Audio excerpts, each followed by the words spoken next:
তোমাদের ঠাকুর বাংলাদেশের পাবনা জেলা থেকে পালিয়ে এসেছিলেন কেন? তিনি যদি সত্যিই ঈশ্বর হয়ে থাকেন তবে এইভাবে পালিয়ে আসবেন কেন? তিনি তার ক্ষমতা বলে বাংলাদেশের পরিস্থিতি ঠিক করতে পারলেন না? এ কেমন ঠাকুর তোমাদের? এই এক অদ্ভুত প্রশ্ন।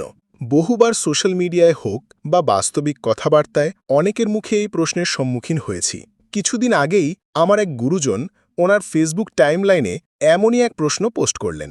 আমি ওনাকে বললাম, এ যাবৎ কাল অবধি পৃথিবীতে যত যত অবতার পুরুষোত্তম আবির্ভূত হয়েছেন তাদের সকলের জীবন বৃত্তান্ত পর্যালোচনা করলে দেখা যায় তাদের প্রত্যেকেরই জন্মভূমি এবং কর্মভূমি দুই ভিন্ন ভিন্ন স্থানে অবস্থিত।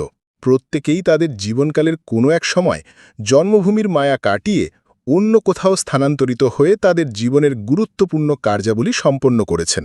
প্রত্যেকেই তাদের দেহ ত্যাগ করেছেন আবির্ভাব ভূমির থেকে দূরে কোনো স্থানে। মর্যাদা পুরুষ শ্রীরামচন্দ্র তার জন্মভূমি অযোধ্যার মায়া কাটিয়ে বনবাসে গিয়ে সেখানেই তার জীবনকালের সর্বাধিক গুরুত্বপূর্ণ কার্যাবলী সম্পন্ন করেছেন। রাবণবধ করার জন্য তিনি বানর সেনা নিয়ে লঙ্কায় গিয়ে সেখানেই তার কার্য সমাধা করেছেন। ভগবান শ্রীকৃষ্ণ মথুরায় জন্মগ্রহণ করার অল্প কিছুক্ষণ পরেই বৃন্দাবনে স্থানান্তরিত হয়েছিলেন। সেখানেই তার বাল্যাবস্থার লীলা সংঘটিত হয়। তার জীবনের সর্বাধিক গুরুত্বপূর্ণ যে অধ্যায় তা কুরুক্ষেত্রের ভূমিতেই আমরা দেখতে পাই। তেমনি প্রভু যিশুর জন্ম বেথেলহেমে হলেও কর্ম জেরুজালেমে। হজরত রসুলের জন্ম মক্কায় কিন্তু কর্মকাণ্ড মদিনায়। ভগবান বুদ্ধ লুম্বিনীতে আবির্ভূত হয়ে সিদ্ধিলাভ করেন বুদ্ধগয়াতে। প্রভু শ্রী চৈতন্য নবদ্বীপে জন্মগ্রহণ করেও একসময় এই স্থানের মায়া ত্যাগ করে চলে যান পুরীধামে। ভগবান রামকৃষ্ণদেব কামারপুকুরে আবির্ভূত হয়ে তার জীবনের অধিকাংশ সময় দক্ষিণেশ্বরেই কাটিয়েছেন। তদ্রূপ পরম প্রেমময় শ্রী শ্রী ঠাকুর অনুকূলচন্দ্র বাংলাদেশের পাবনা জেলার হিমায়তপুর গ্রামে জন্মগ্রহণ করে জীবনকালের একসময় সেই স্থানের মায়া ত্যাগ করে সপরিবারে চলে আসেন তৎকালীন বিহার রাজ্যের দেওঘরে। সেই পুণ্যধামেই তিনি তার জীবনের বাকি অধ্যায়ে অতিবাহিত করেন। তিনি যখন দেওঘরে আসেন তখন ভারত বাংলা বিভক্ত হয়নি। তিনি একই দেশের এক স্থান থেকে অন্য স্থানে স্থানান্তরিত হয়েছেন মাত্র। দেশত্যাগের প্রশ্নই আসছে না।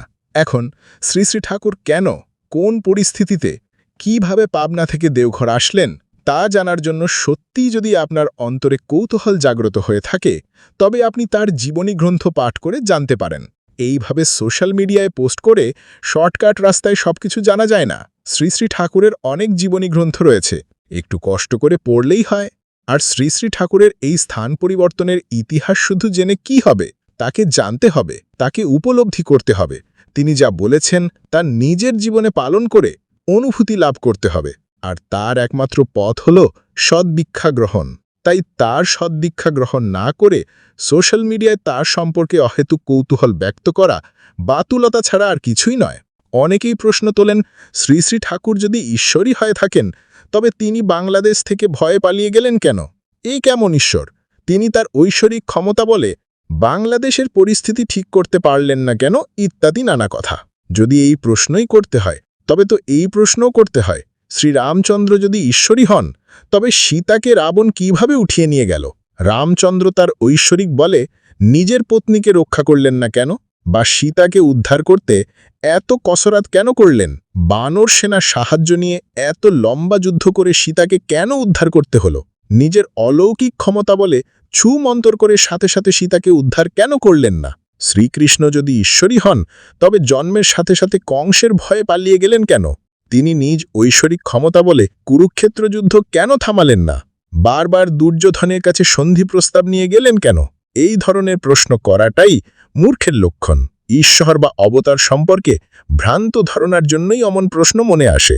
আমরা বুঝতে চাই না যে ঈশ্বর যখন মানুষ রূপে অবতীর্ণ হন তখন তিনি মানুষের মতোই আচরণ করেন, কোনো অলৌকিক ক্ষমতা প্রদর্শনের জন্য আসেন না। বাস্তব পরিস্থিতি ও বোধ অনুযায়ী যখন যা করলে সার্বিক মঙ্গল হবে তিনি তাই করেন। শ্রী শ্রী ঠাকুর অনুকূলচন্দ্র সেই পরিবেশ পরিস্থিতি অনুযায়ী যা করার করেছেন। জয় গুরু। আমি ডক্টর রাজেশ চৌধুরী, আগরতলা, ত্রিপুরা থেকে।